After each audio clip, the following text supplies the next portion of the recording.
salve, comunidade Vida Segura. Como é que vocês estão? Tudo bem? Tava com saudade desse novo encontro aqui que a gente estava já programando e fico muito feliz a cada vez, a cada episódio que a gente faz aqui, a gente engrandece e fortalece muito a nossa comunicação com a nossa comunidade Vida Segura e com todo o público que já nos assiste aí, já nos acompanha.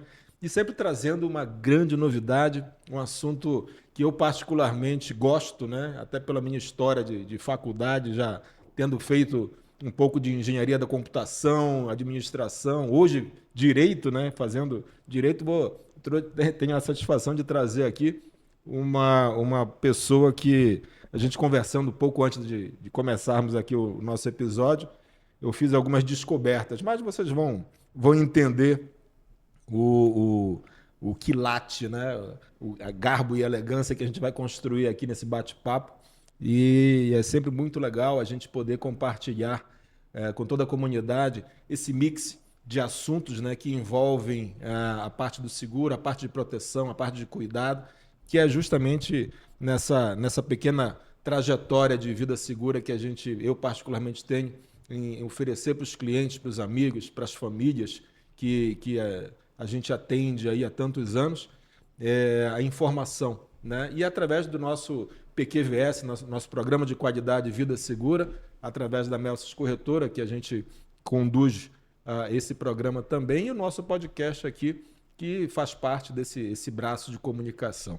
E sem mais delongas, a gente está recebendo hoje aqui um professor amigo e que eu vou apresentar para vocês e que depois certamente ele vai destrinchar todo um currículo e uma trajetória, mas é o nosso doutor Bruno Henrique da Rocha, advogado, professor universitário, consultor especializado em inteligência artificial e direito digital, com mais de 20 anos de experiência, graduado em Direito pela UFMT, pós-graduação em Direito Tributário pela PUC São Paulo e estudos em Ciência da Computação para advogados no Harvard Institute.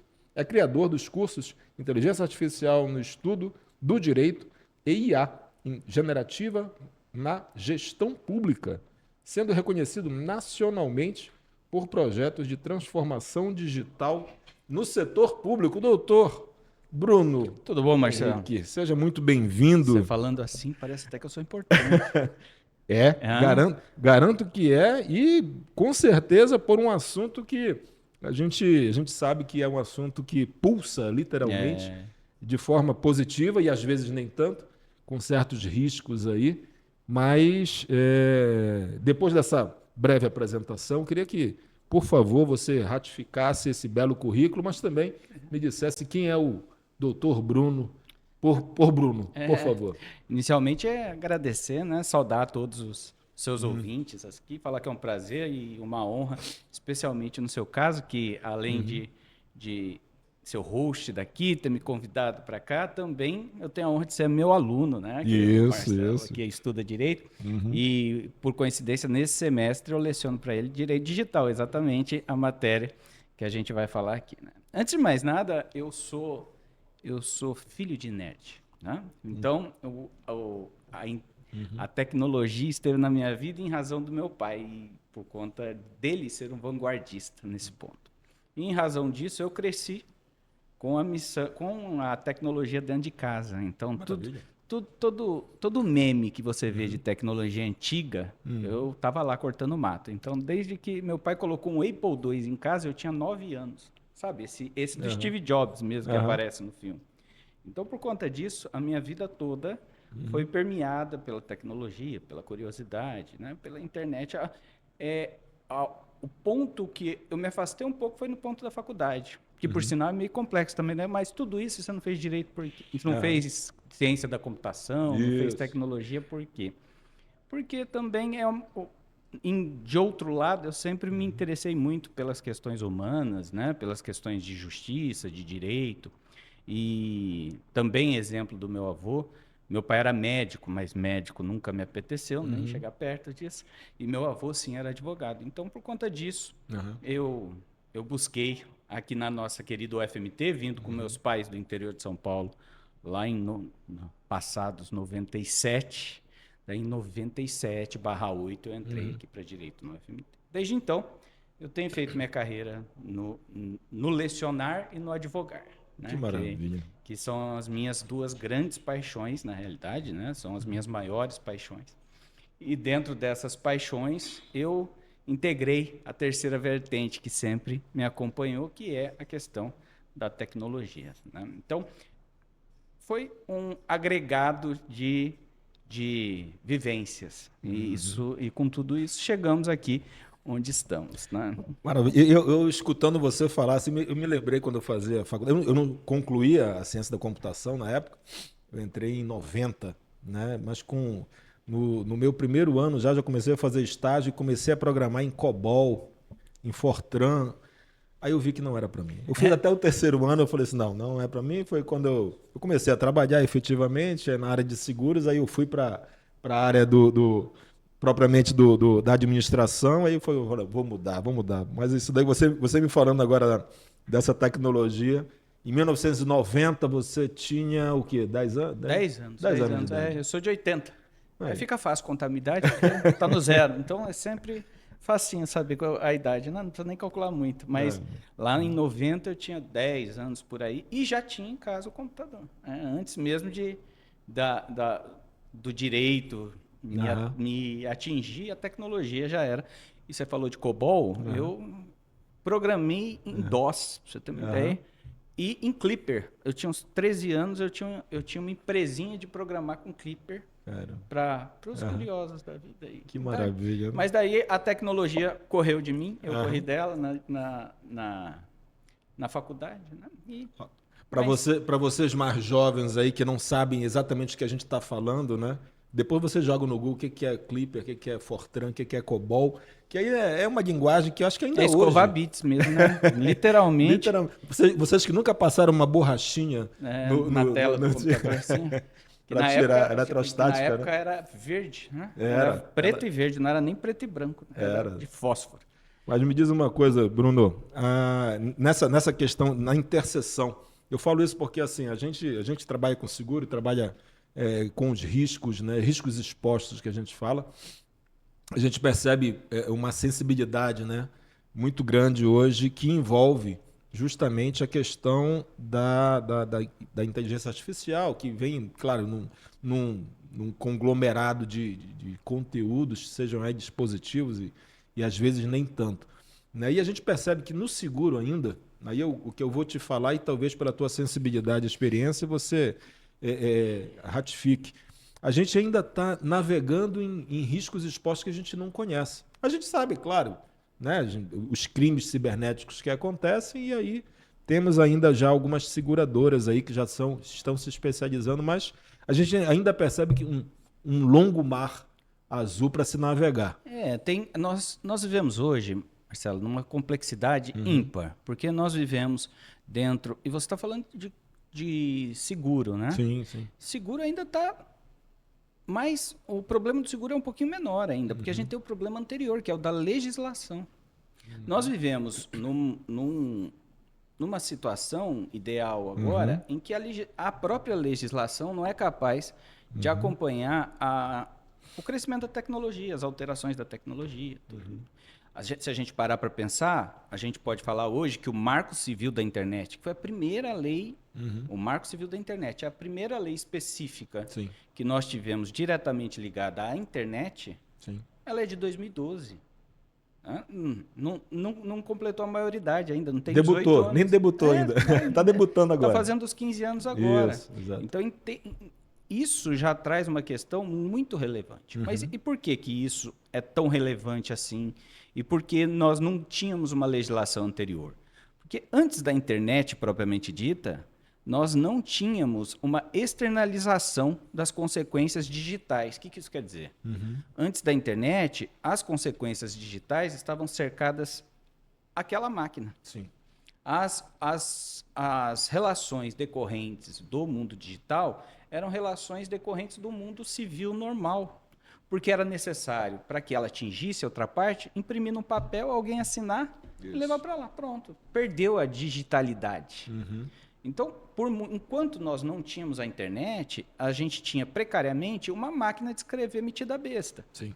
Porque a gente tinha o quê? O computador que ia fazer planilha, que ia escrever texto, tudo isso, mas nós tínhamos isso dentro de um sistema fechado, Certo. onde não se exteriorizava a questão digital propriamente dita. E uma vez que essa questão digital não se exteriorizava, não era necessário eu ter uma legislação específica para essas consequências, porque essas consequências não existiam. Certo. Isso assim, de a grande modo, né? Nós tínhamos pequenas consequências em redes internas. A gente já conversou sobre isso antes, que antes no sistema bancário, uma vez ou outra, a gente tinha uma invasão do sistema bancário. Certo. Nós tínhamos ali em redes internas.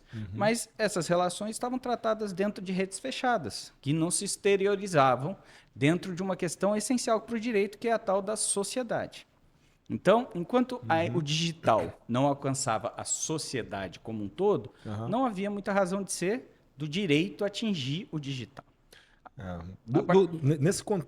Até pegando dando esse gancho aí em que você coloca, tudo que há a necessidade do direito, ou seja, da legislação e da proteção específica que o direito promove, né? A inteligência artificial, o sistema cibernético que envolve hoje a nossa sociedade, ele vem justamente proteger sempre a faixa de risco, que é a faixa de ganhos fáceis, né? De algumas pessoas que não... De fato. Por exemplo, então voltando agora, trazendo aos dias atuais, durante esses pouco tempo, porque se deu em pouco tempo, dentro de 25 anos no máximo, nós tivemos a popularização aqui, menos, né? 20 anos, nós tivemos a popularização da internet. E a partir desse momento, nós temos as exteriorizações digitais.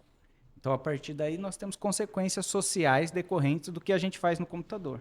Certo. E aí sim, aí quando a gente fala de socialização desse mundo digital, de externalização desse mundo digital, das ações individuais de cada um dentro de uma sociedade integral, plena, que é a sociedade digital, daí sim nós temos o quê?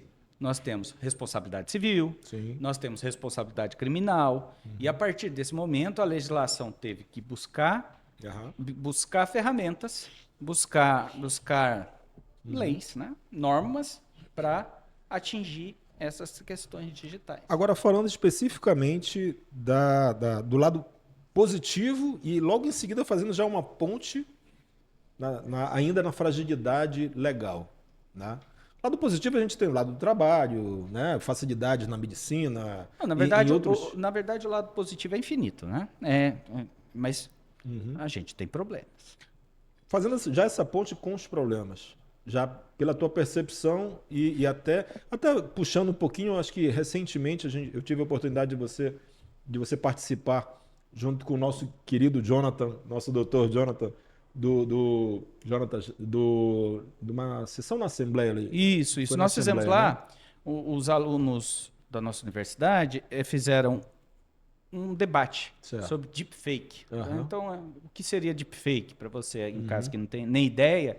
É isso que hoje está na moda demais, que é a criação de imagens, vídeos com inteligência artificial, só que tão realista que chegou à posição da impossibilidade de eu fazer a distinção se é ou não uma questão real ou meramente de bits e bytes, né? Então, com isso agora, nós temos uma série de questões muito relevantes. Então, por exemplo, um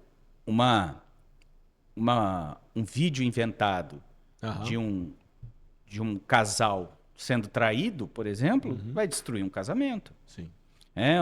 Uma foto de uma mulher nua, ou uma cena de sexo de uma mulher nua que nunca tirou a roupa na vida na frente de uma lente, pode vir a acontecer.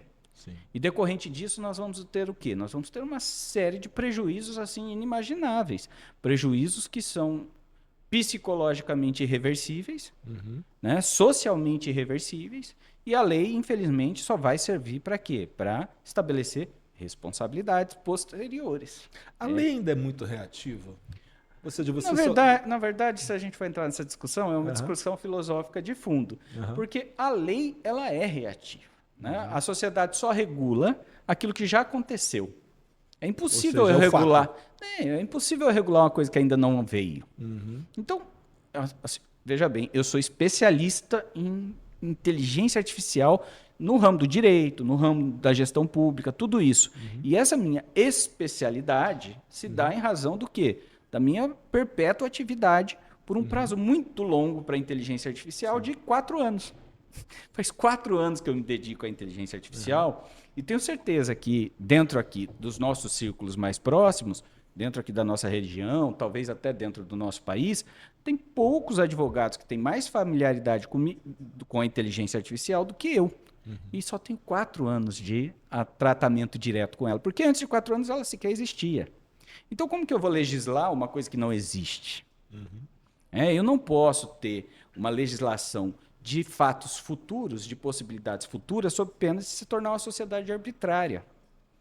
Então, esse é o ponto, é um ponto filosófico. A lei só regula mesmo o que já está dando problema.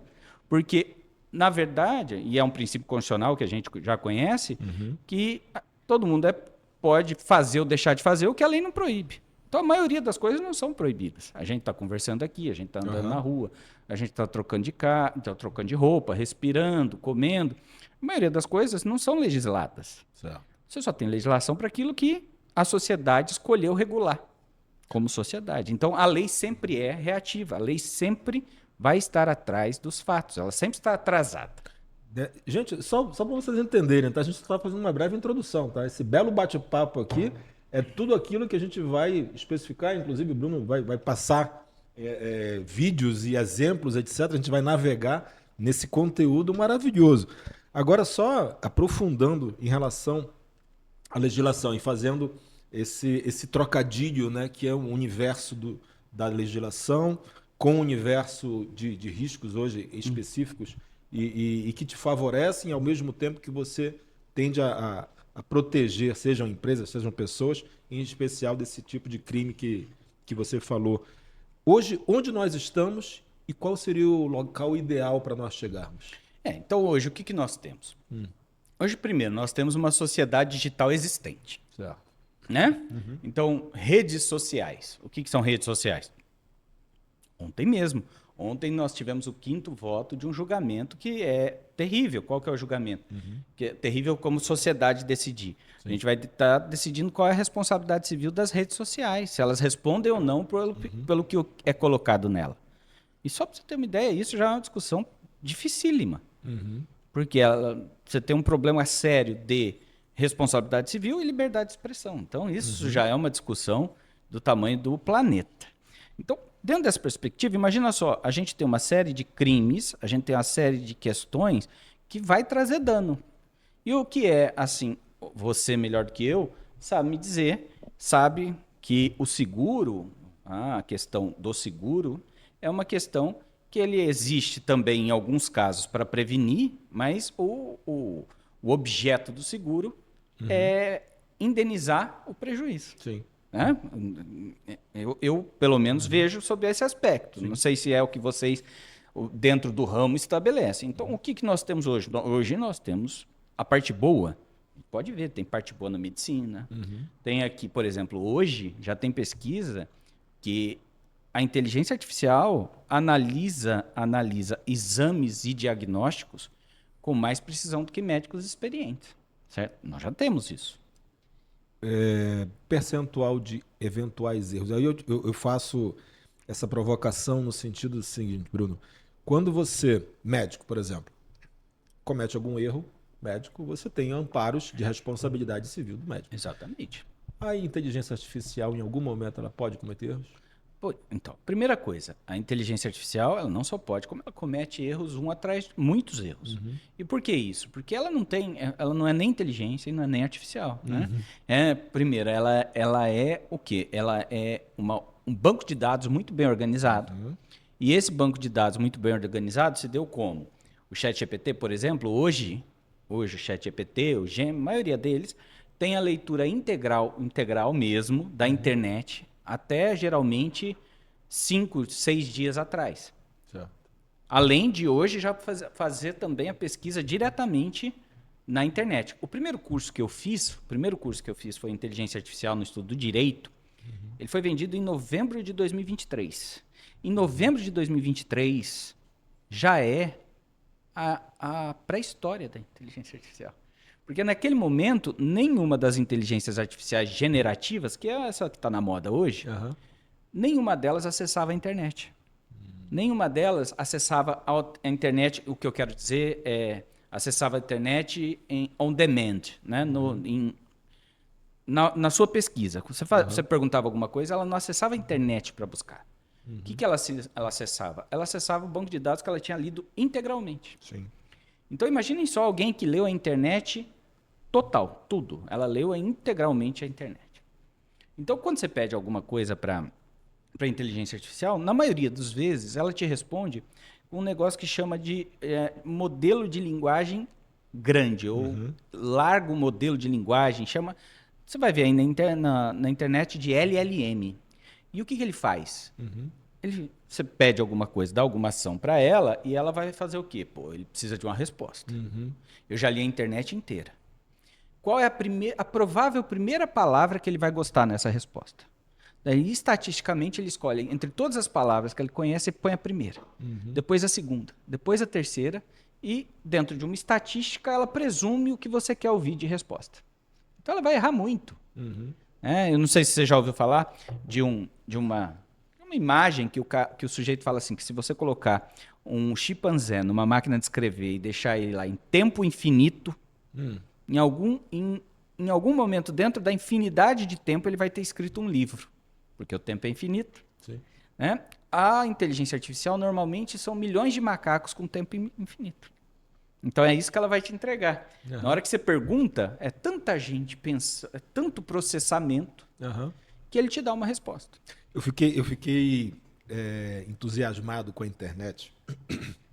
A gente lida com diversas fontes de informação, até porque o tipo de cliente que eu particularmente atendo, né, você flutua do advogado ao seu Zé da padaria, ao doutor José, e a medicina, e assim por diante, vários tipos de clientes. E isso daí provoca um vocabulário bem miscigenado, me obriga realmente a ter isso daí.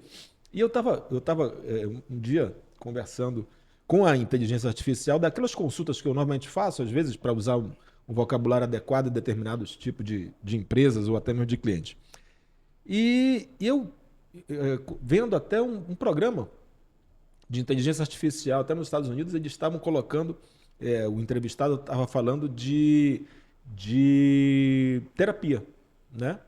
E ele conversando com o entrevistador, ele disse assim, olha, a inteligência artificial sabe mais de mim do que a minha terapeuta. Pelas consultas que eu fiz, eu falei assim, fale quem sou eu, me descreva.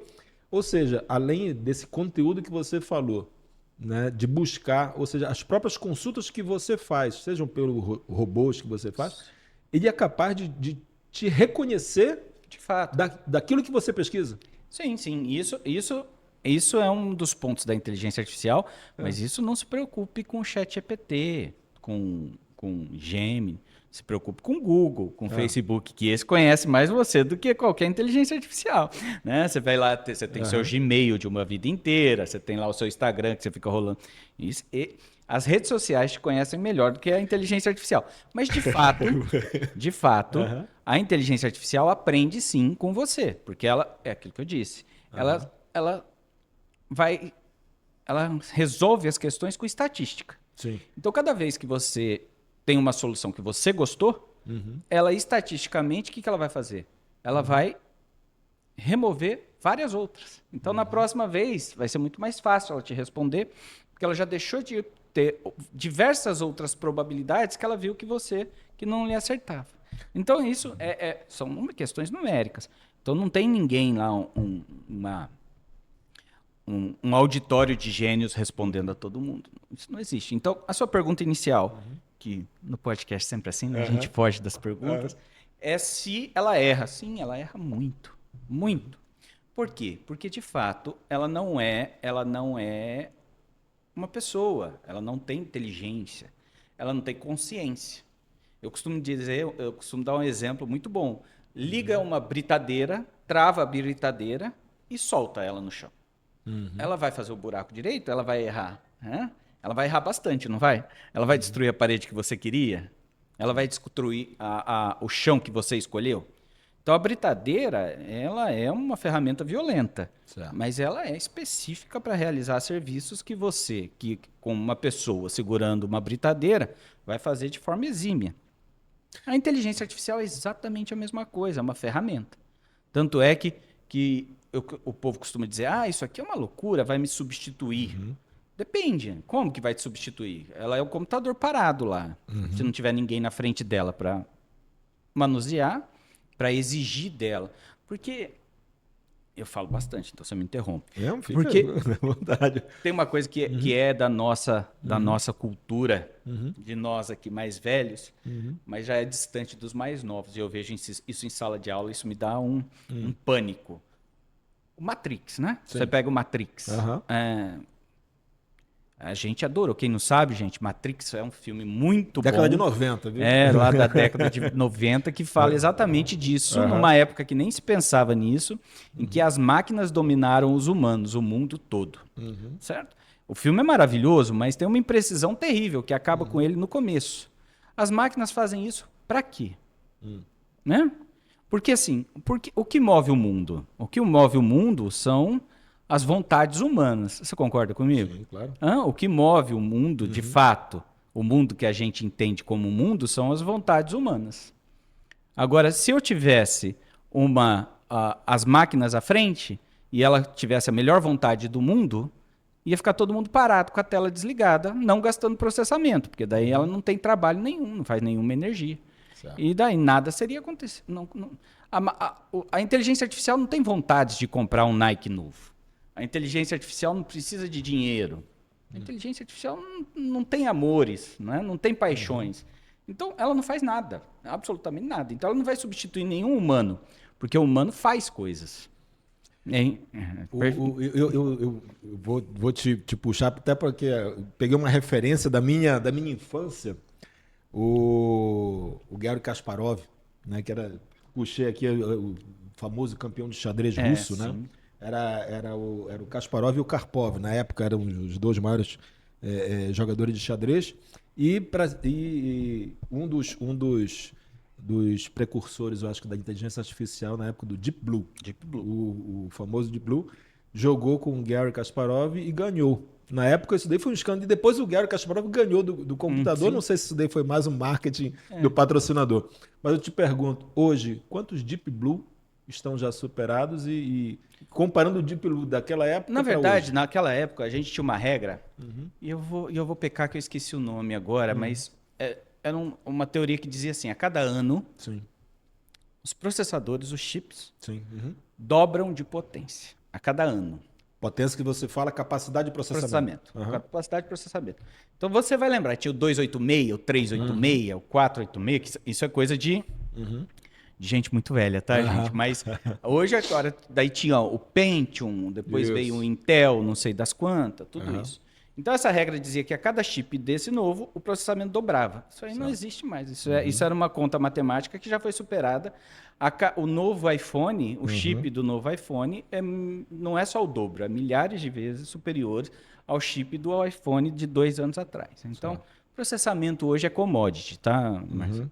Então, é commodity. Processamento hoje é commodity. Então, cada vez mais, daí todo mundo morrendo aí de medo do tal do computador quântico, que pode vir também trazer processamento quase que infinito, e daí pode até trazer problemas por Bitcoin, né, que pode quebrar a criptografia do Bitcoin e tal. Isso ainda são discussões. Mas hoje processamento já não é muita questão. Então, o Deep Blue hoje é uma calculadora perto do que existe. Então, só para você ter uma ideia básica. É uma calculadora, no máximo, assim, perto do que nós temos de processamento hoje. Certo. E antes nós tínhamos uma limitação de processamento. Qual que era a limitação de processamento? O espaço de cada um, né? O processador de cada um. Mas hoje o processamento a gente nem sabe mais onde é feito. Onde que o ChatGPT está instalado? Ninguém sabe. Em servidores pelo mundo inteiro.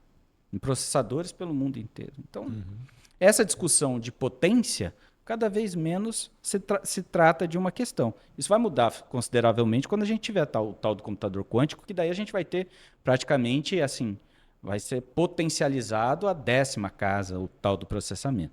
Mas isso é ainda uma questão de futuro, né? Quando você fala de futuro, quantos anos? 1 ano, 2 anos, 4 anos, 5 Quem anos? sabe o que é futuro hoje, né? O futuro é logo ali. Né? Quem sabe? Aham. É o que eu te disse. Eu tenho 4 anos Aham. de técnica profunda, de inteligência artificial. Isso é quase 20 anos das outras coisas, porque as coisas mudam tão rapidamente. Até ontem não existia aqui, ou não existia a tecnologia de vídeo que existia desde o dia 29 de maio. Mudou completamente a tecnologia de vídeo, de criação de vídeo por inteligência artificial. O Google lançou uma nova ferramenta e já deixou todas as demais totalmente obsoletas. Então, mesmo a guerra das inteligências artificiais. Hoje a guerra das inteligências artificiais, Marcelo, está mais resumida a custo de processamento do que a respostas mesmo. Certo. É quem faz mais barato. Por que a DeepSeek, a chinesa que foi lançada, foi um estouro, todo mundo falou dela? Porque ela ela não faz tanto quanto o ChatGPT, Gemini e essas mais conhecidas, mas ela faz muito por um preço muito menor do que esses fazem. Então, Hoje você usa qual? eu uso todas. Né? Não, sendo bem sincero. Sério? Como é ferramenta, Aham. eu não preciso escolher uma só. Entendi. Né? Então, né, você vai lá, é a mesma coisa que eu te perguntar. Mas assim, qual é o alicate que você usa? Aham. Mesma coisa que eu perguntar aqui pro pessoal aqui do podcast. Aham. Por que você não usa? Você usa 2 câmeras diferentes, de marca diferente? Então, uso, são ferramentas. Então, nós temos aqui estabelecido que é ferramenta.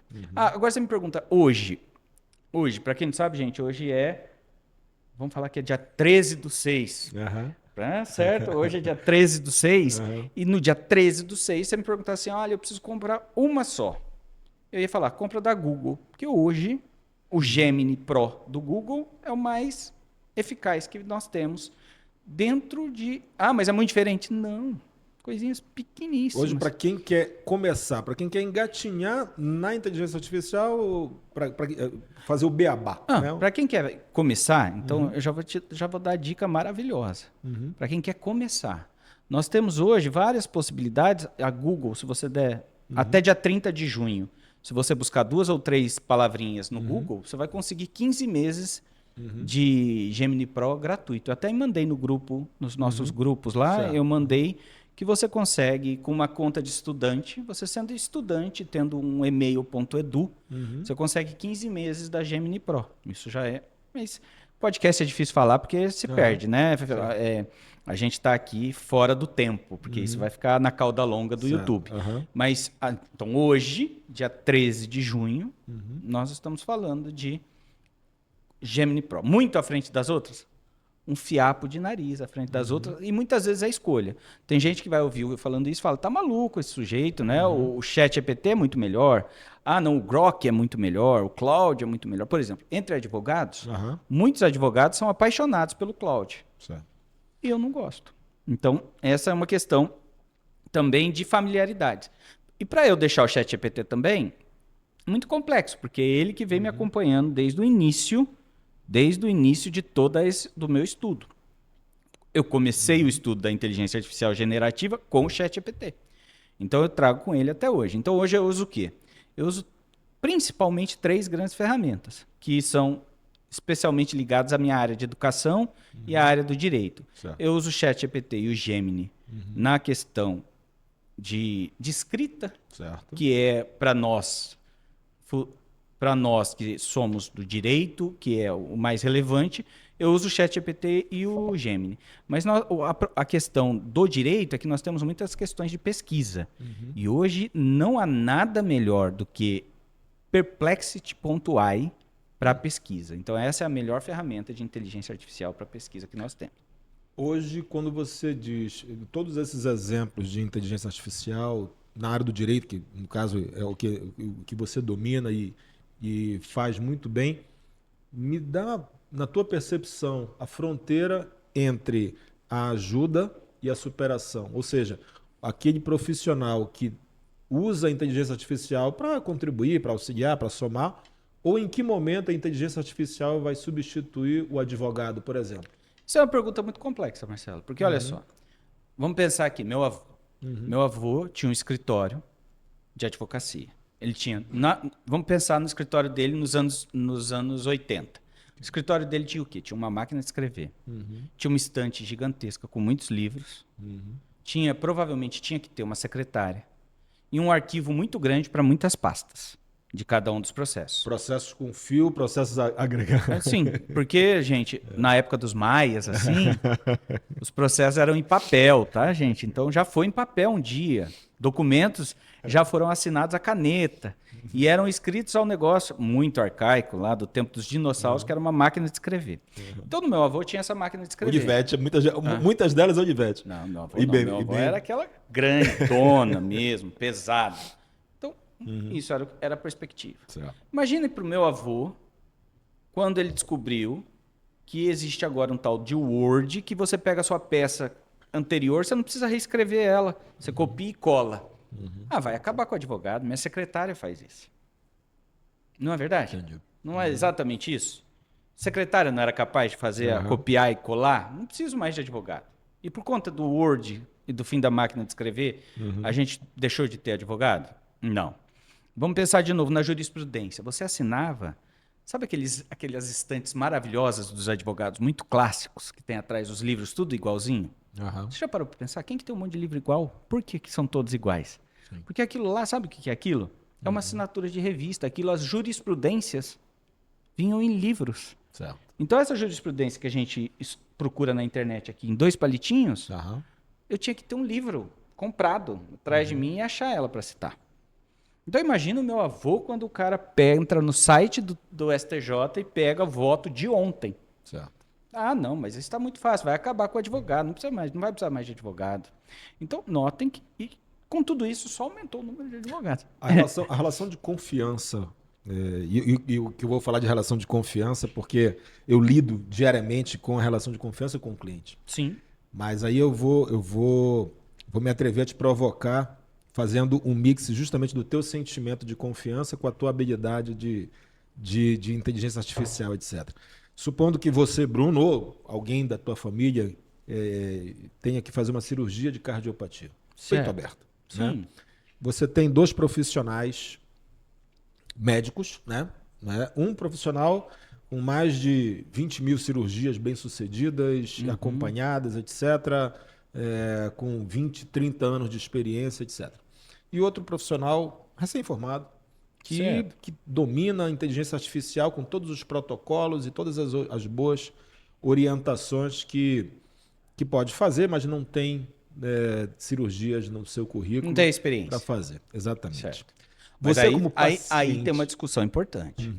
Ele não tem experiência em cirurgia, mas tem o pleno domínio da ferramenta. E aí, primeiro você tem que partir dessa distinção. Exato. Agora, se você for tratar de sentimento, aí a minha resposta não tem o menor sentido, porque sentimento cada um tem o seu. Então, se eu tiver certeza, por exemplo, que aquele recém-formado tem a completa destreza daquela ferramenta e a completa destreza do procedimento, Sim. o seu exemplo é uma covardia. Porque se ele tiver total desprezo, não vale nem a pena você pensar, porque você acabou de falar, 20 anos de cirurgia de peito aberto. Se ele tiver plena consciência, ele vai fazer por cateterismo. Ele não vai fazer de peito aberto. Entendi. Porque ele tem uma ferramenta tecnológica muito mais evoluída, onde ele, como piloto, vai realizar aquele procedimento.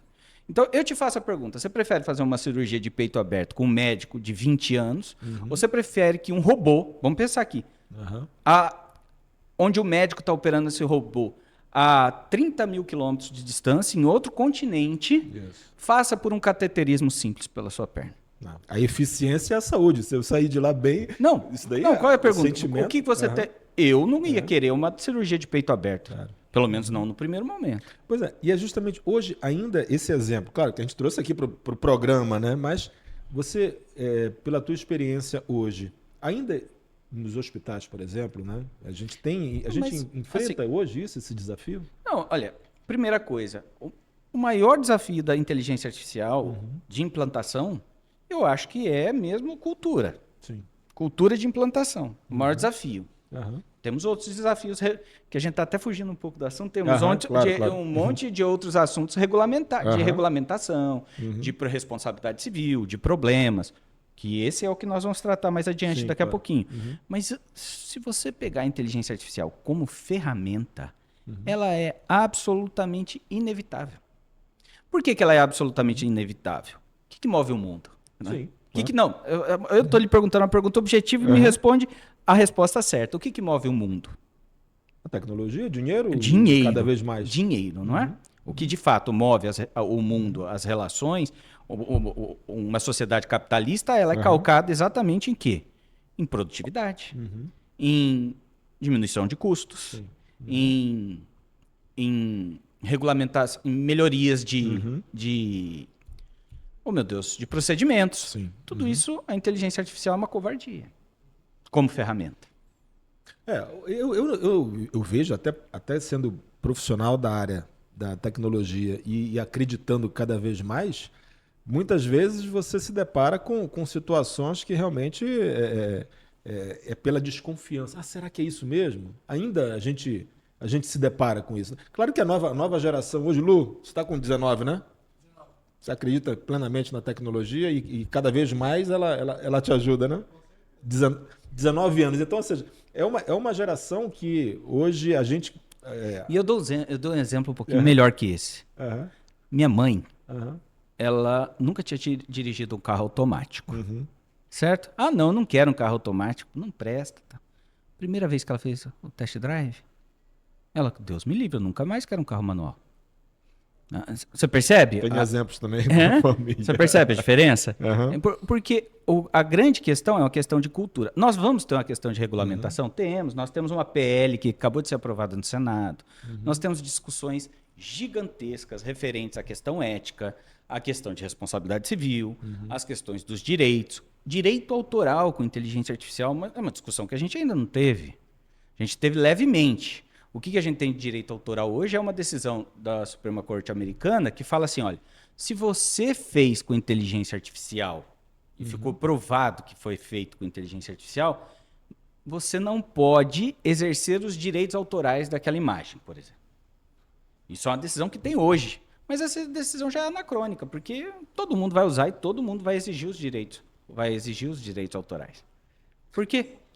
Música, pintura, tudo aquilo que hoje a gente enxerga, até em vídeos, eu já vou te pedir para preparar alguma coisa que você possa trazer em relação a essa questão dos direitos autorais do artista. Pois é, isso é uma complexidade que a gente ainda não entendeu. Porque, vamos pensar, e aí eu gosto de dar exemplos, porque as pessoas não percebem as peculiaridades e as similaridades do que nós temos. Pintura rupestre. Sim. Né? Você vê lá o cara com a terra fazendo os homens de palitinho. Quando é que Da Vinci lá conseguiu fazer as perspectivas? Depois que ele já tinha ferramenta, tinta, que ele já tinha medição, que ele já tinha uma tela, que ele já tinha uma possibilidade de errar e repetir. Então note que a tecnologia ferramental ela vem evoluindo no mundo. Até antes do Photoshop não tinha arte digital.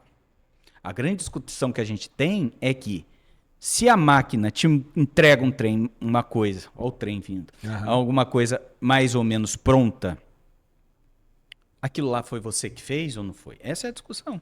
Você falou em arte rupestre e me lembrei da minha cerâmica marajoara. Parece me lembrei do meu Pará, da cerâmica marajoara. Mas você entende? Você acha que o índio pintava, fazia daquele jeito porque ele gostava? Ou porque ele não tinha ferramentas para fazer melhor? Entendi. Perfeito? Né? Você entende essa colocação? Sim. Agora, de fato, nós temos questões muito relevantes sobre direito autoral, eu estava até conversando com um grande amigo que é mestre em filosofia pela UFMT, o professor Edson, não sei se ele deu aula para você. Não. Ele é mestre em filosofia pela UFMT. E ele disse que não, ele discorda totalmente, que é impossível a inteligência artificial ter autoria porque ela não tem o gênio humano, o gênio da criação. Certo? Eu discordo frontalmente. Cria. Mas isso mas tudo bem. Ela cria. Então você também concorda com ele. Porque se você está falando que ela cria, de fato, eu não posso ter direito autoral, porque não fui eu que criei. Hã? Entendeu qual que é a perspectiva? Realmente é uma situação bem... Só que, ó, a minha discussão maior, que muitas vezes eu paro para pensar, e que ainda não se resolveu, ela cria. Quando você lança um comando. Você já respondeu. Quem lançou o comando? Ah, tá. Então você é o agente, você é o condutor da informação. Quando você pegou um carro e andou 1.000 quilômetros num dia, você deixou de ir para o lugar? Você deixou de ir para o lugar? Não. O carro foi o que te levou, mas você deixou de ir? Não, nesse caso não. Se não houvesse o carro, você iria? De outra forma? A pé? Não, eu digo, você iria a pé? Não. Se não houvesse os meios, você faria essa viagem em 12 horas? Ou seja, ela é um meio... Ela é um meio, em tese, né? Então é isso que a gente precisa definir. A gente vai precisar definir o quê? Se o que ela te entrega é uma criação dela, e pode ser, cara, pode ser uma criação dela. Por exemplo, se eu pedir assim, eu não entendo nada de futebol, eu falo assim, olha, me escreva um artigo, um artigo emocionado sobre o Ronaldinho Gaúcho, sobre o brilhantismo. Ela vai escrever, vai ser lindo. O artigo. Certo? Os teores que ela colocou ali, eu não tenho nenhuma participação mental. E eu vou ler aquilo e não vou saber se está bom, se está certo, se está errado. Entendi. Você entendeu? Eu não vou saber. Eu posso tomar para mim essa criação e externalizá-la para a sociedade? Posso. Mas daí eu vou estar correndo o risco da bobagem. Entendo. Eu vou estar sequestrando uma estatística tecnológica, que eu nem sei se é ou não uma coisa, porque se ela não fizer sentido, ela deixa até de ser uma coisa, e vou estar fazendo plágio de uma coisa que eu nem sei se é, de fato, boa. Perfeito? Então, por exemplo, o exemplo clássico que nós temos agora, teve aquele desenho japonês que a inteligência artificial, todo mundo fez e copiou.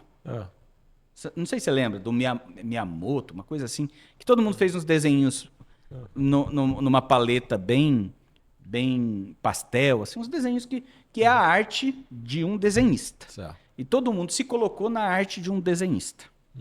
Certo? E aí? Tem direito autoral nisso aí? Não tem. Agora, se eu te perguntar, e se eu tivesse contratado um desenhista para fazer exatamente a mesma coisa, e no contrato eu tivesse guardado para mim os direitos autorais daquela ilustração. Arte, no caso. É minha ou não é? Então, você não é bem honesto. Quem tem a resposta pronta está mentindo. Entendi. Que é uma discussão complexa. Em 20 anos, ninguém vai fazer nada sem inteligência artificial. Então, você está me dizendo que em 20 anos ninguém vai ter autoria de mais nada? Então, é complexo, não é fácil. Então, a gente tem que regular. A gente tem alguns pontos para regular, tem algumas questões, mas também é difícil regular. Né? Hoje, em que momento nós estamos desse estudo? Até voltando um pouco, recordando um pouco da conversa, até dos teus destaques lá da sessão da Assembleia Legislativa aqui do Mato Grosso, a gente falou de deepfake, né? Exemplos, etc. Sim. Você teria como trazer alguma coisa? Então, olha, por exemplo, o que nós temos hoje? Nós temos várias... Até 2012, como eu estava dizendo, e aí a gente fugiu completamente assim, a gente não tinha nenhuma regulação. A partir de 2012, nós tivemos um primeiro caso da Carolina Dickmann, que para vocês também que nasceram aqui nessa... os Zs eram a nossa musa da época, lá nos anos 90, e hoje... lá em 2012, ela levou o computador para formatar alguma coisa assim e vazaram os nudes que ela tinha no computador. Naquela época, nós não tínhamos legislação. Então, tinha responsabilidade civil? Tinha danos materiais, morais? Tinha. Tinha, porque isso é dano material, moral. Mas ninguém podia ser preso por isso, por exemplo. O crime foi o roubo de conteúdo. Nem era roubo também. Porque não era. Sabe por que não era furto? Porque não era roubo? Ele tirou a foto do computador. Mas ele fez uma cópia. A foto do computador continuou lá. Então, ele subtraiu alguma coisa? Entendi. Ele subtraiu alguma coisa? Ele não subtraiu nada. É a mesma coisa que ele fala assim, eu adorei essa caneca. Eu dou um toque mágico nela, ela vira duas, eu levo uma embora. Eu te roubei a sua? Entendi. Não furtei a sua. Você entendeu? Então, nota que até 2012, em 2012, considerou-se crime, e aí sim, foi o nosso primeiro crime digital próprio, você invadir um computador. Você pegar um dado no meio do caminho. Então, eu falei em sala de aula, o pessoal gosta. Senhoras e senhores, se o seu crush ou a sua crush esqueceu o notebook, Anota aí, viu? ó, presta atenção. Anota aí, Lu. Presta atenção. Se o namorado ou a namorada esqueceu o notebook logado na sua casa e você entrar no computador dele para ver as mensagens, é crime. De 4 a 8 anos de prisão, tá certo? Ninguém sabe.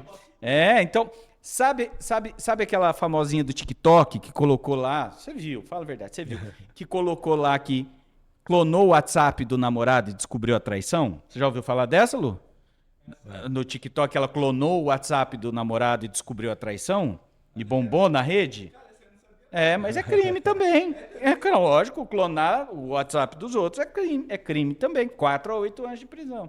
Então, a partir de 2012, e de lá para cá, a gente tem várias atualizações, nós temos crimes que são cometidos exclusivamente dentro do mundo digital. Porque nós temos vários outros crimes que podem se dar dentro do mundo digital, mas já era crime antes. Então, os golpes do WhatsApp aí que todo mundo tem, conhece alguém que já levou, isso sempre foi estelionato. Isso fazia-se na frente da lotérica, com o golpe do bilhete premiado. Só que agora é via WhatsApp. Mas nós temos tipos que aumentam a pena em razão de ser digital. Agora, o que mais importa para o nosso caso aqui? Nós temos vários, tirando os crimes, que já é um problema e que pode ser segurado, por exemplo.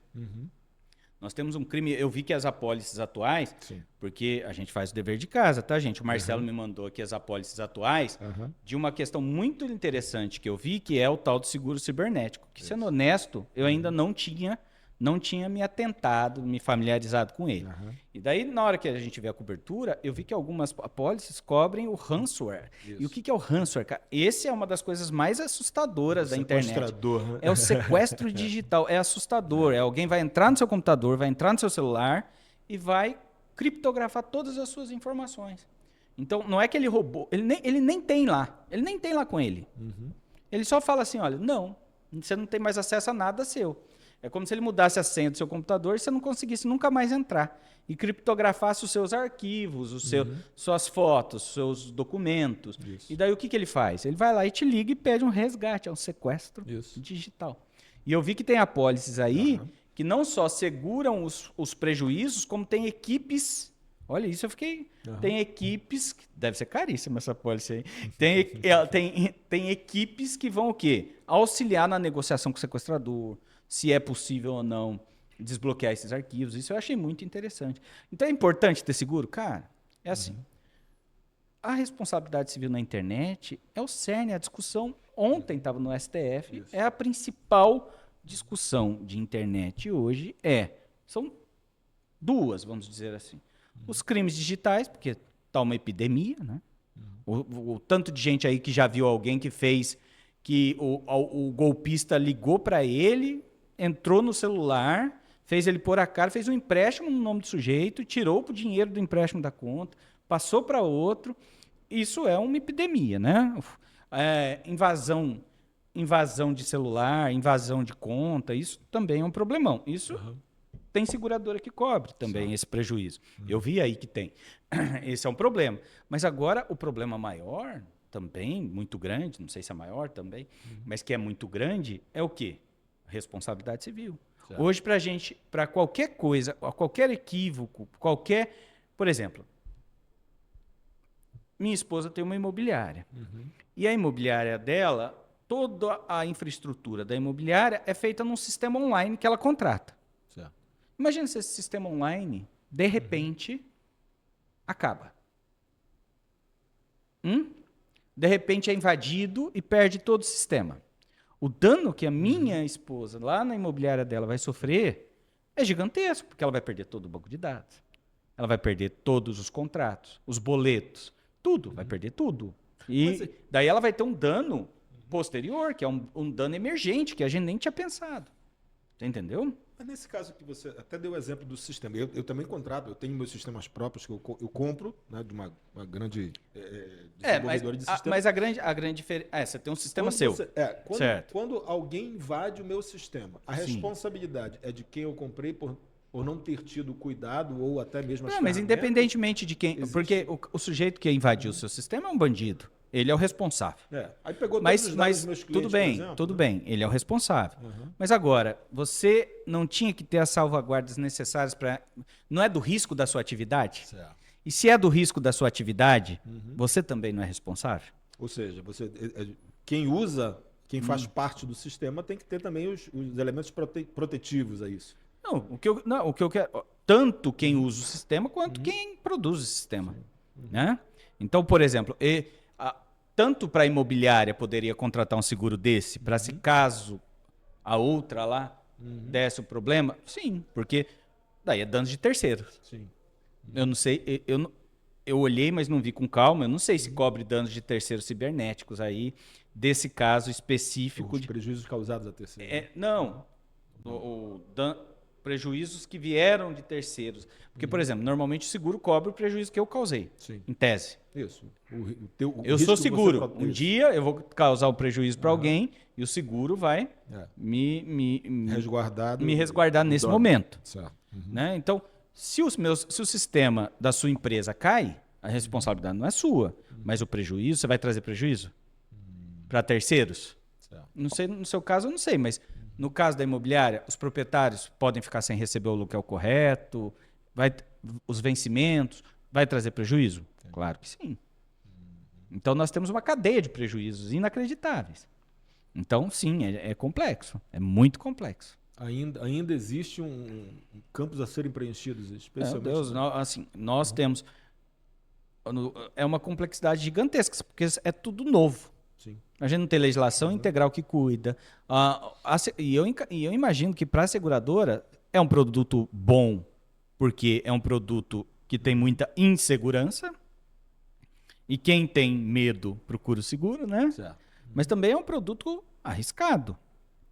Por quê? Porque você não tem todas as ferramentas jurisdicionais para garantir a seguradora também. Então a seguradora, porque é um risco bem maior. Provavelmente ela ganha no preço. Né? Mas é complexo, não é um seguro fácil. Não é um seguro, não é uma que. Se você olhar a pólice, você vê que ela é cheia de pequenos detalhes e é bem complexa. E eu te falo que hoje as seguradoras são poucas, né? Dentre as variedades de seguradoras. Por exemplo, seguro de automóvel seria até uma covardia comparar. Mas são pouquíssimas as seguradoras, e normalmente seguradoras internacionais que têm sede no Brasil, que tem o seguro cibernético. Sim, não imagino. Eu acho que talvez até por esses campos aí a serem preenchidos ainda. Deve ser de uma complexidade gigantesca. Porque, vamos pensar aqui, eu vou dar um bom exemplo agora. Vamos supor que você é um grande ator, certo? E um grande ator vive da sua imagem, perfeito? Perfeito. E um grande ator vivendo da sua imagem, ele pode ter danos materiais e morais decorrentes do uso indevido da sua imagem? Pode, não pode? Certo. Você, como aluno de direito, também sabe. Então, nós temos a possibilidade dele sofrer danos morais e materiais da sua própria imagem, danos irreversíveis, e ele pode segurar isso? Pode, não pode? A atriz lá não... Imagem inadequada. Não, mas a atriz famosa lá não faz seguro das pernas? Não tinha essa história? Isso. Que faz seguro da imagem? As partes, né? Não tem? Não tem gente que faz seguro da própria imagem? Tem. Não tem essa possibilidade? Agora, imaginem só o dano causado, e daí você quer ver, você queria que eu te mostrasse o exemplo? Isso. Põe na TV aqui pra gente ver. Eu vou te mostrar aqui o exemplo da... Deixa eu pegar aqui para o grupo que eu mandei. Não, calma, não põe. Eu não tô aqui, não duplica, não, rapaz. Tá louco. Depois você tá me deixando nu. Você colocar o meu WhatsApp na televisão, peraí, eu vou estender, pode deixar. Fui eu que dupliquei aqui, né? Deixa eu estender, que daí fica mais fácil. Mostrar mais Depois opções. Você faz o recorte aí, Lu. Na edição você já. Não, foi rapidinho. Eu não devo muita coisa para ninguém, não. Muita coisa, alguma coisa eu devo, mas vamos ver aqui, configurações de execução. Deixa eu só colocar para estender. Estender aqui, estender esse exercício. Pronto, agora a gente fica... Manter. Daí eu mantenho a minha honra e a gente consegue ver ao mesmo tempo. Então aqui, olha, deixa eu pegar aqui, eu mandei, deixa eu ver um grupo que eu mandei. Aqui, ó, esse aqui é um bom exemplo. Posso colocar? Oi? Posso colocar na câmera agora? Pode sim. Aqui, ó, esse é um bom exemplo que eu vou mostrar para vocês. Ó. Ontem, e isso foi feito em menos de 1 hora, tá? Ontem, eu estava aqui, deixa eu baixar os dois aqui na tela, que daí eu já coloco diretamente para vocês. Deixa eu baixar aqui. Por na área de trabalho. E daí a gente põe bem grande para o pessoal ver. É bom que a TV é grande também. Deixa eu baixar esse aqui também. Baixar. Esse já está baixado. Ué. Como que faz aqui? Pera aí, só um minuto. Você gostou da invasão do celular, né, Lu? Ficou mas é para ficar com medo mesmo. Toma Clonar, cuidado. se você clonar o WhatsApp do amiguinho, não Olha. pode. É de 4 a 8 anos de prisão. 4 a 8 anos, hein? Se você só olhar, também é crime. Só não é crime se a namorada ou o namorado entrar Por exemplo, a sua namorada entrou lá no seu computador e deixou o e-mail logado. Daí não é crime porque é no seu computador. Você entendeu? Mas se você entrar Aí no que é o dela- ponto. Agora, se for o computador dela que estiver aberto lá e você entrar sem consentimento, é crime de 4 a 8 anos de cadeia. Imagina só isso. Tá vendo? Aí é assustador mesmo. Deixa eu achar aqui o vídeo. Aqui, eu acho que é esse. Vamos ver. Só um minuto. Não, e esse assunto é um assunto tão delicado.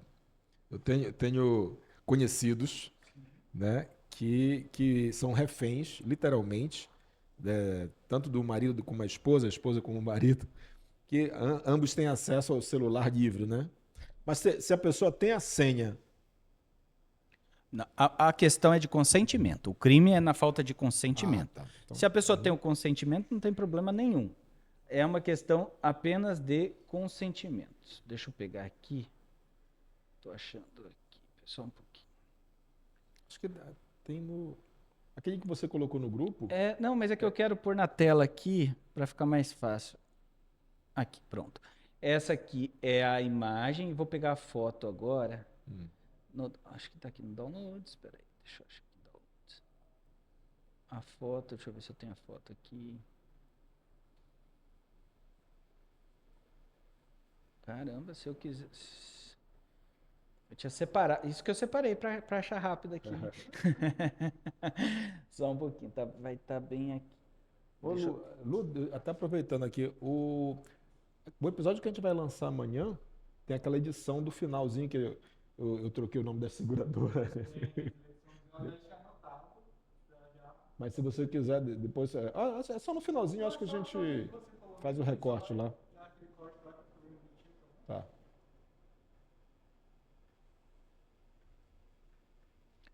Tá aqui já. Deixa eu arrastar ele. Então, que eu acho que eu consigo. Gente, olha isso. Esse aqui Você tinha me perguntado o que você tem visto de mais inovador. Para mim, nesse momento, o mais inovador é uma ferramenta que é do Google, que é chamada de VEO3. VEO3. Para quem está assistindo daí, oh, meu Deus, fugiu para cá. Essa aqui é uma foto minha, certo? Uma foto. Está na câmera do meio aí? Tá pegando?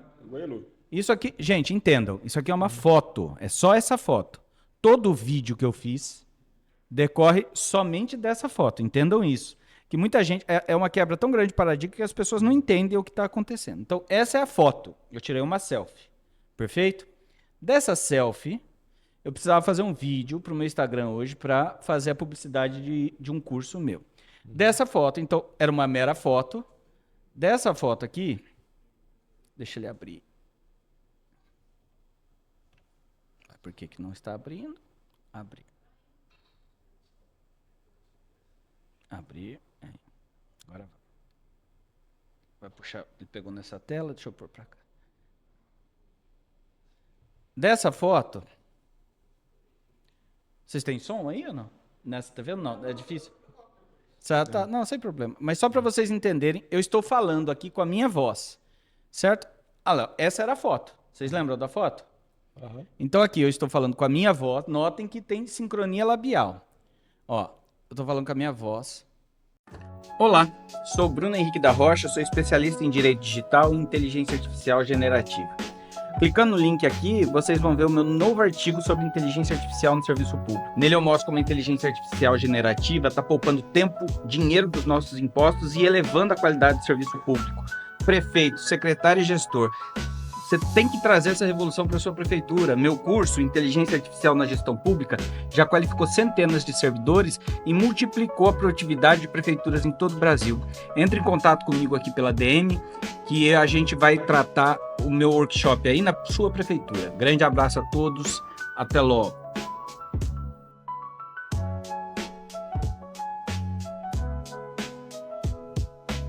Fizer um exemplo claro, muito básico.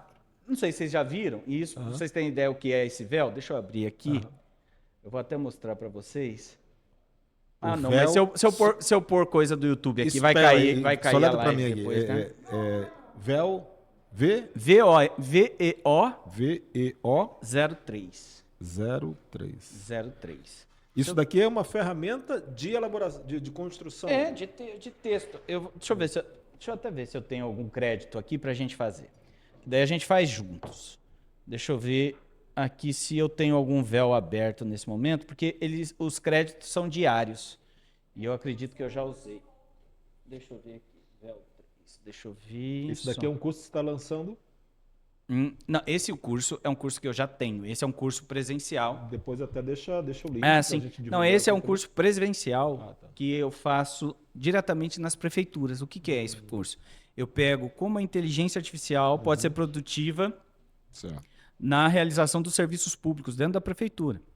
Então, dentro da licitação, dentro de atividades corriqueiras da prefeitura, ali a gente coloca a inteligência artificial para o servidor trabalhar melhor. Né? Então, deixa eu pegar aqui, só para mostrar para vocês. Deixa eu pegar aqui. Flow. Esse véu 3 a gente usa ele dentro da ferramenta Flow do Google. Vamos ver se eu tenho alguma coisinha aqui para mostrar para vocês. Só um minutinho. E daí, voltando ao nosso assunto, você viu aqui então que eu posso pegar a foto de um artista e trazer um dano moral e material gigantesco para ele. Porque ele vai ter uma quebra de imagem. E ele vai ter um dano moral gigantesco decorrente daquilo. Ou seja, eu posso pegar uma pessoa, uma personalidade, ou até mesmo você, professor, entendedor do assunto, de repente pegar uma foto tua e fazer um vídeo divulgando um produto meu. O Bruno vendendo seguro, por exemplo. Exatamente. Isso hoje é absolutamente possível. Então aqui, olha, só para vocês entenderem, esse aqui é o Flow. Tá? Essa ferramenta aqui é o Flow. Nessa ferramenta, você faz as pequenas cenas. Então, dessa foto aqui, nessa ferramenta aqui, para vocês terem ideia, eu tinha tentado fazer um só com texto. E olha isso aqui, gente. Isso aqui foi criado exclusivamente com texto. Prestem atenção. Aqui não tem nenhuma foto, olha. Vejam aqui, ó. Isso aqui é só o texto que eu coloquei. Vocês conseguem ver aqui, ó? Somente o texto. E eu tentei me simular com texto. E isso é muito complexo. A inteligência artificial ainda não é tão boa nisso, certo? Então, deixa eu só voltar aqui rapidinho para tirar dessa tela. Então, aqui, olha, só para vocês verem, só no texto ele gerou isso aqui, ó. Ou seja, caminhando por um corredor, um castelo, etc. Quer ver, ó? Só no texto ele gerou esse ponto. Ele está travando aqui porque ele tá dentro da internet, assim, mas ele perfeito, olha, veja. Deixa eu ver se eu consigo melhorar isso aqui Esse personagem você criou, essa pessoa não existe. Não existe. Ela é texto. Essa pessoa aqui eu tentei me simular de alguma forma e essa foi a interpretação do que ele deu do meu simulacro. Essa pessoa não existe. Tá feio aqui, né? Que ele tá batendo. Deixa eu ver se eu aumentar aqui, ele vai.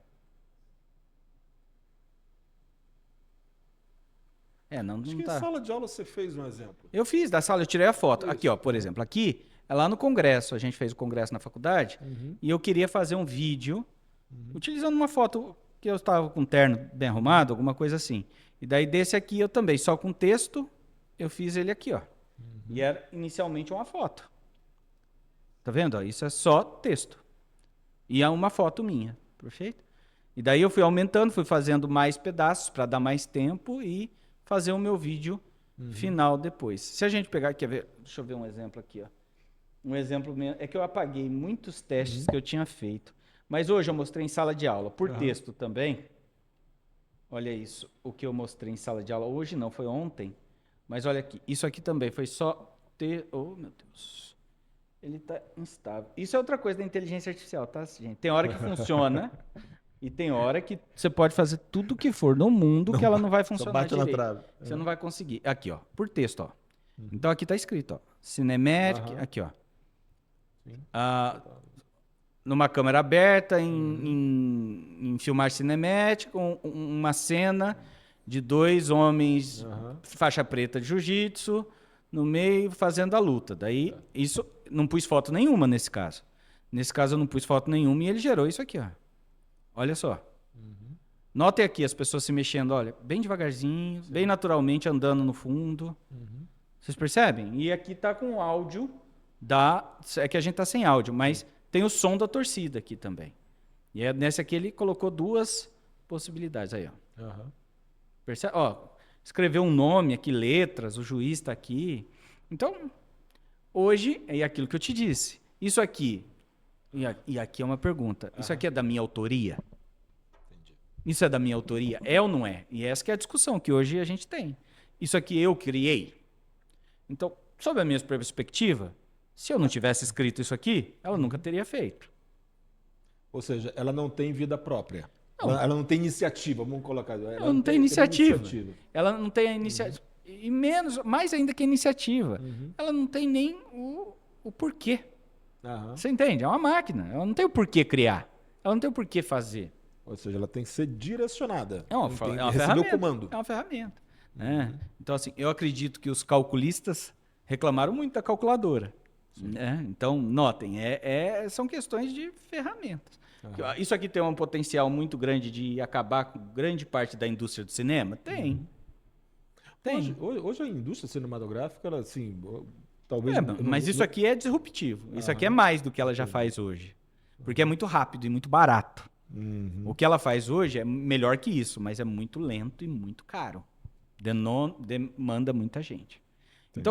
Então, por exemplo, aqui, ó, se eu colocasse um personagem aqui, que é o Lula e o Bolsonaro, isso que a gente vê o tempo inteiro. Certo. Em tese, eles poderiam estar sofrendo dano moral por conta disso? Em tese, sim. Nenhum juiz talvez daria por conta que é uma questão anedótica, jornalística, né, de piada com uma pessoa pública. Certo. Mas, de fato, a gente tem uma complexidade. Você pega alguém que, por exemplo, se você faz uma charge, uma piada com um padre, com um pastor muito sério, certo, numa piada aqui, vai trazer dano moral para ele? Claro que sim. Você vai ser responsabilizado? Sim. Mas vai ser crime? Ainda não. Porque hoje só é crime utilizar inteligência artificial em 2 casos. No caso que nós discutimos lá das deepfakes, que ainda que o vídeo seja mentiroso, se aplica a pena de 5 a 10 anos, salvo engano. Não é muito minha expertise os prazos assim do criminal, mas é crime se você criar uma mulher nua hoje. Não é ela e você distribuiu aquilo. É crime. Crime, perfeito. Você, em época de eleição, acabou de ser aprovada a lei aqui, você usar deepfake para defamar os outros candidatos, também é crime eleitoral. Agora, não é crime isso que eu acabei de falar. Se eu colocar por exemplo, se eu colocar um padre muito famoso vestido de mulher pulando carnaval, isso traz dano para ele? Claro, um dano gigantesco. Certo. É real, é indistinguível. Veja isso, é indistinguível. Então, vai trazer dano para ele? Claro que vai. Só que esse dano, e daí sim, a gente vai buscar no direito a solução desse dano. Então, o que nós temos hoje de grande discussão de responsabilidade? Sim. Que é o que foi julgado ontem, que está sendo julgado ainda, não acabou. Mas provavelmente as redes sociais vão perder. Eu coloquei isso, o padre, por exemplo, vestido de mulher no carnaval. Eu coloquei isso no Instagram. Isso é crime? Hoje isso não é crime. Primeiro, isso hoje não é crime. E hoje isso é de responsabilidade das redes sociais? as redes sociais hoje, por conta do artigo 19 do Marco Civil da Internet, só vão responder que se elas forem notificadas judicialmente, e daí elas têm que tirar. O que o STF está caminhando para aceitar? Que elas são responsáveis. Se o padre notificar, ela tem que tirar na hora, senão ela vai ser responsabilizada. Ou seja, quem sofreu dano, né, vai notificar e na hora. Só que isso traz certa complexidade. Certo. Por quê? Porque o que pode e o que não pode. O que é censura e o que não é censura. Entendi. Você entendeu? É. complexo. E essa é a discussão que nós estamos tendo hoje. Acho que nós temos 5 votos a 1, ou 4 votos a 1, no sentido de responsabilizar as redes sociais com a mera notificação. Certo? Ou seja, a responsabilidade da rede social, no Instagram, por Do exemplo. Instagram. Se eu crio esse exemplo que você deu, do padre, ou até de uma personalidade dessa forma aí, e coloco lá, está em processo de análise, enfim, de julgamento, justamente a questão da responsabilidade do Instagram, em aceitar a minha criação, o que eu imputei ali. O Instagram que vai ter que pagar o dano moral. Ou seja... Porque ele que deu o meio para aquilo acontecer. Apesar de não ter sido ele que publicou. Quem publicou foi quem publicou. Responsabilidade solidária. Não, nesse caso, dano se ele for notificado, se ele for meramente notificado, porque já é assim quando a gente fala de pornografia. Certo. Pornografia, você só precisa notificar a plataforma, e a plataforma tem que tirar na hora, senão ela responde. Já no 19, não. No 19 precisa de uma decisão judicial. Essa que é a diferença. Que quando não é pornografia. Certo? Entendi. Maravilha. E daí sim os seguros de responsabilidade civil, assim como nós temos para a advocacia, são muito valiosos nesse caso para todo esse tipo de coisa. Imagina hoje os influencers, certo? Imagina um influencer que perde ali um canal de milhões, ele perde muito dinheiro, né? Então, hoje em se tratando de todos esses riscos, ações e até mesmo cuidados, né? O que você diria como caminho para justamente redobrar esse cuidado de assim, imagem, nós temos que nos educar. Então, esse véu 3, o que eu tenho falado para os meus amigos advogados hoje? Se você pretende fazer prova com vídeo, hoje você vai precisar de cadeia de custódia. O que isso quer dizer? Você vai precisar mandar aquele vídeo por e-mail, você não pode mais mandar pelo WhatsApp. Porque quando você manda pelo WhatsApp, o que acontece? O EXIF, os dados da foto, somem todos. E daí, a partir do momento que some qual foi a câmera, qual foi o lugar, a partir desse momento, você não consegue mais provar que é real. Certo. Então, você tirou uma foto, você tirou um vídeo, você tem que guardar o original, sem edição. Porque em algum momento, você vai ter que provar que aquele vídeo é real. Porque hoje, o vídeo vai inverter o ônus da prova facilmente. Quem colocou o vídeo que vai ter que provar que é real. Antes, existia um incidente de falsidade. Que você fala, não, isso é falso. E daí você faz prova que é falso. Mas hoje em dia, com isso aqui, logo eu vou ter que fazer a prova que é real. Quando eu for usar um vídeo de prova. Você imaginou a loucura? É algo surreal. É surreal, é disruptivo. Você me perguntou o que é mais diferente. Isso é uma das coisas mais diferentes. Porque vídeos e foto já não provava mais há muito tempo por causa do Photoshop, né? Certo. Mas o vídeo, que é uma coisa que está ali acontecendo, isso provava. Agora, nós já não vamos precisar ter a cadeia de custódia, a prova de que aquilo de fato aconteceu. Sabe o que eu fico imaginando, Bruno?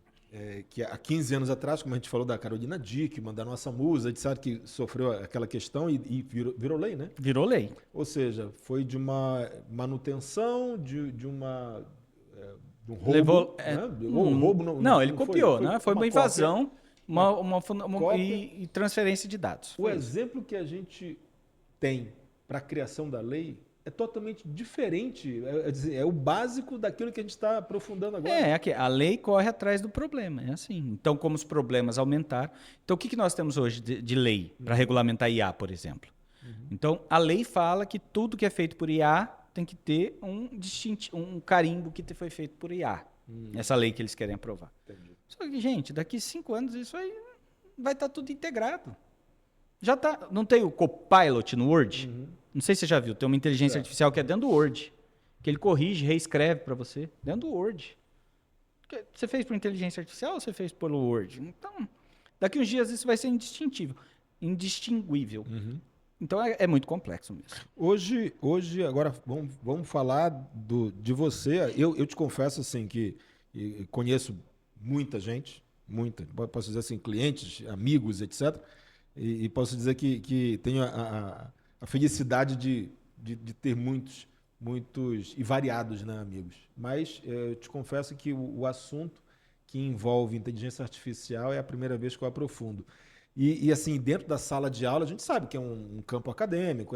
Agora, falando assim de alguns detalhes, eu te pergunto, você está investindo tempo e oportunidade e tem cursos? Fala um pouquinho do Não, curso que você assim, até promove. de fato, o que eu faço? Eu sou professor universitário, sou advogado também, e a inteligência artificial é uma ferramenta muito hábil para ajudar advogados. E hoje em dia eu tenho me dedicado, assim, muito tempo, dedicação e estudo à inteligência artificial. Eu tenho a plena certeza que é disso. E ela é tão futuro que daqui a 10 anos ninguém mais vai falar dela, porque ela vai ter se integrado totalmente à sociedade em todos os setores. Ela não vai ser mais uma questão, certo? Então, agora, o que eu faço? Hoje eu me dedico ao estudo, às possibilidades, e tenho feito muita consultoria, muito treinamento, muita dedicação. Como esse vídeo, por exemplo, que eu acabei de te mostrar, é um vídeo que há menos de um mês, eu estava junto a 120 servidores da Prefeitura de Várzea Grande, fazendo exatamente uma capacitação em inteligência artificial generativa no serviço público. Certo? Eu até vou te mandar agora em julho, salvo engano, dia 18, eu estou com um lançamento que eu vou fazer um workshop ao vivo pela internet, e aí sim direcionado de inteligência artificial para advogados, para juristas, para juiz, para estudante de direito, para advogado. Depois eu vou até te mandar o link para você colocar, deixar aqui na descrição. Sim. E daí eu faço um treinamento com advogados. Então eu me dedico a isso o tempo inteiro. E tenho me dedicado também a escrever artigos. Você tem acompanhado? Eu te mandei, inclusive. Isso. Eu tenho com vários artigos impressos, publicados, na verdade, a respeito de direito digital e inteligência artificial. Certo? Mas, na realidade, eu faço... A grande questão qual eu tenho me dedicado é a capacitação de inteligência artificial no conhecimento. Então, a aplicação da inteligência artificial, não no conhecimento não é bem a palavra, no conhecimento humano, nas relações de gestão pública, de empresas, de faculdades, de treinamento de pessoas. Porque eu não sei se você já é muito, se você já está muito internalizado com as inteligências artificiais. Eu não sei o quanto que você usa e se você já usa profundamente. Mas eu tenho certeza que a grande maioria das pessoas ainda não tem familiaridade mínima com inteligência artificial. Hoje mesmo, antes da gente vir para cá para o estúdio, eu estava atendendo um cliente e surgiu uma situação bem pontual que eu falei assim, não, vou fazer uma carta. E eu estava apressado para vir para cá, aí eu fui no chat, né? Falei exatamente o que eu precisaria. Ele falou, eu passei para o meu funcionário, tá aqui, ó, só preenche os campos aqui. Isso é uma boa questão. Você acabou de me... E daí você pode parar e você falar isso. O preconceito é tão maluco e a falta de cultura é tão grande que você falar isso no seu podcast pode trazer certa ojeriza de alguns clientes. Sim. O que é um absurdo, sem tamanho. Porque o que acontece? A carta que você enviou não é exatamente a mesma carta que você enviaria se fosse você que tivesse feito. É exatamente a mesma carta. Não é exatamente? Mas você falou uma coisa diferente. Não, mas eu uso de linguagens diferentes para clientes diferentes. Se você fosse escrever, você ia levar mais tempo. Mas você não ia usar de linguagens diferentes também para clientes diferentes? Sim, claro. Então, note, assim, a inteligência artificial é uma ferramenta. Então, vamos pensar que a gente está num estado que a agropecuária é muito forte. Certo. Imaginem só, o agricultor reclama que o pessoal instalou os morões das cercas e usou uma furadeira a gasolina para fazer o buraco dos mourões, dos troncos. Ninguém reclama, porque agiliza o trabalho. É isso que é inteligência artificial. Só que as pessoas ainda não têm essa naturalidade. E eu acho, de verdade, que ela vai estar integrada a tudo em menos de 10 anos. Certo? Então é isso, cara.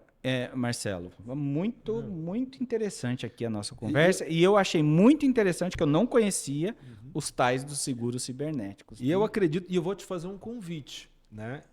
Em breve a gente deve estar recebendo algum grande especialista de seguro cibernético. Eu vou te convidar para dividir como host comigo. Claro. Porque nessa oportunidade, durante essa semana que a gente programou a nossa agenda, eu fiz uma abordagem com as seguradoras, inclusive, e uma delas já se prontificou. Eu disse, não, eu faço questão, porque aqui em São Paulo eu ainda não conversei com ninguém em nenhum podcast. Então já fica o convite, né? A gente vai fazer o nosso episódio 2 e você como host para colocar eu me coloco à disposição. E eu sou entusiasta, eu costumo dizer que eu sou vanguardista da inteligência artificial, certo?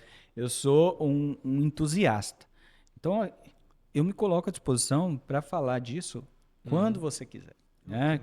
Com quem quiser conversar, eu estou à disposição. Pode me buscar, se tiver outras oportunidades, eu estou sempre aqui disponível para falar disso, porque isso é um dos meus pontos de dedicação atual. Bruno, caminhando agora, a gente já passou, inclusive, de 1 hora aqui, a gente conversa e a nossa pauta aqui, eu tentei dinamizar ao máximo para puxar todo o teu conhecimento, tua experiência, mas a gente está caminhando já para os capítulos finais, com a promessa já de uma próxima oportunidade. Lu, a nossa recordação, por favor, para o nosso convidado. A gente tem um protocolo de sempre presentear nosso convidado com uma singela homenagem daquilo que, inclusive, está acompanhando já você. E também o que a gente sempre coloca, que é algo muito especial, que é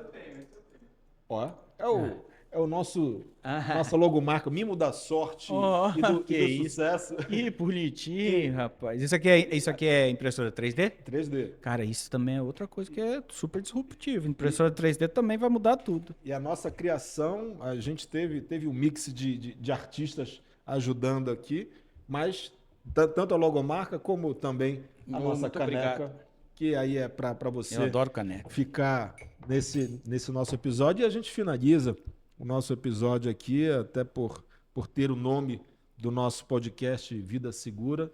O que seria, Bruno, uma vida segura para o Dr. Bruno em relação a tudo que você falou? E, é claro, falando de vida, falando de Olha, sucesso. Assim, vida segura é uma questão muito complexa, né? Porque nós temos muitos pontos para ter problema. Ainda bem que tem vocês, seguradores. Mas uma vida segura, para o nosso ponto aqui, é essencial dizer, você precisa ter curiosidade, você precisa ter conhecimento e dedicação. Porque hoje, as chances de você sofrer algum atentado em razão de inteligência artificial e questões digitais só aumentam. Então, a vida segura é buscar todas essas questões de conhecimento, curiosidade, treinamento. E quando tudo isso não der certo, segura, né? Que é isso. Eu queria até, Marcelo, agradecer muito. Adorei aqui a nossa conversa. Foi muito boa mesmo. Eu sou um apaixonado pelo assunto, então sempre que precisar, me chama. Você me falou como que eu estou me dedicando. Hoje, inclusive, eu tenho um instituto de educação, instituto de ensino, que era ligado mais a direito administrativo. E hoje ele é integralmente voltado para a inteligência artificial. Ele chama Direon Saberes. Depois eu vou te mandar todos os links, que daí a gente coloca aqui. E lá a gente tem os cursos que hoje são disponíveis, e especialmente esse que nós vamos ter agora no mês de julho. 18 de julho. Salvo engano, não tem a data certinha, mas eu te passo. Que é online, ao vivo, que é para falar sobre inteligência artificial no peticionamento, na pesquisa jurídica, que é um dos ramos que a gente mais escreve. Então, é um dos ramos que a gente mais precisa da inteligência artificial e generativa. Perfeito. Maravilha. Pessoal, vocês viram que a gente navegou aqui por mares que desafiam realmente nosso dia a dia. Obrigado, Bruno, mais uma vez. Eu que agradeço o convite. É encantador a gente conhecer as pessoas em diversos campos, e a gente tinha somente a oportunidade dentro de sala de aula, já te admirava como professor, muito obrigado. Agora como amigo, como expert no assunto, e aí fica já o convite. Realmente, eu vou trazer pessoas ligadas aos seguros cibernéticos, porque você contribui infinitamente no nosso segmento. Até porque eu tenho empresas hoje que eu atendo, tanto do agronegócio, da construção civil e de outras, e que já trabalham, certamente já têm um certo domínio, porém eu acredito que elas nunca se aprofundaram no risco do trabalho em si, com a parte jurídica. Esse do sistema da empresa te assustou, né? Exato. Isso daí realmente é uma contribuição que a gente oferece para o cliente e que, sem dúvida nenhuma, você vai